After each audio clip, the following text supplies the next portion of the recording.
Hi hello. ഇത് കാണുമ്പം കുറച്ച് പേർക്കെങ്കിലും മനസ്സിലാവും ഇതെന്തുവാണ്. ഇതറിയാത്തവർക്ക് വേണ്ടിയാണ് ഇത് പറയുന്നത്. ഇതാണ് ഫിഷ് സ്പാ അല്ലെങ്കിൽ ഫിഷ് പെഡിക്യൂർ എന്ന് പറയും. ഇത് ഞങ്ങൾ മൂന്നാറിൽ പോയപ്പോൾ എടുത്ത വീഡിയോ ആണ്. അന്ന് ഞാൻ ഇങ്ങനെ വീഡിയോ ആക്കണമെന്ന് വിചാരിച്ചൊന്നും എടുത്തില്ല, ചുമ്മാ ഒരു രസത്തിന് എടുത്തതാണ്. മോൻ്റെ ചിരി കാണുമ്പോഴേ അറിയാം ഇതൊരു നമുക്കൊരു ഇക്കിളി തോന്നിക്കുന്ന ഒരു ഫീലിങ്സാണ്. ആദ്യമേ നമ്മൾ അങ്ങോട്ട് എടുത്ത് വെച്ച് ഒരു 10 സെക്കൻഡ് നമുക്ക് ഭയങ്കരമായിട്ട് ഇക്കിളിയാവും. പിന്നെ നമുക്കതൊരു നല്ല രസമായിട്ടത് മാറും. അന്ന ഇരുന്നില്ല, കാരണം അന്നയ്ക്കിത് പേടി.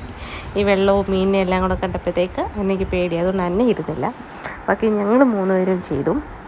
ഒരാൾക്ക് 150 ആണ് റുപ്പീസ് വരുന്നത്. ഇതൊരു പ്രത്യേകതരം മീനാണ് ഇതിന് ഉപയോഗിക്കുന്നത്. അതിൻ്റെ പേരാണ്, അത് ഞാൻ മറന്നുപോയി, ഗ്യാരാറൂഫ.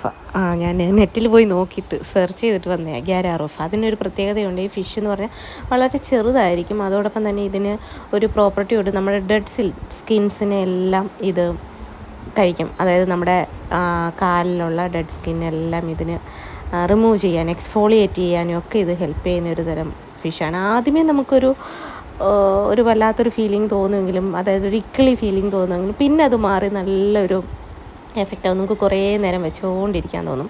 പിന്നെ നമ്മുടെ കാലിൽ എന്തെങ്കിലും മുറിവുകളുണ്ടെങ്കിൽ അത് കൂടുതൽ സമയം ആ മുറിവിനകത്ത് വന്നിരിക്കാനായിട്ട് അത് നോക്കും. കാരണം അവിടെ നിന്ന് അതിന് ബ്ലഡൊക്കെ കിട്ടുന്നതുകൊണ്ട്. അതുകൊണ്ട് കഴിവതും കാലിൽ എന്തെങ്കിലും ഇൻഫെക്ഷനോ മുറിവോ ഉള്ളവർ ഇത് ചെയ്യാതിരിക്കുന്നതാണ് നല്ലത്.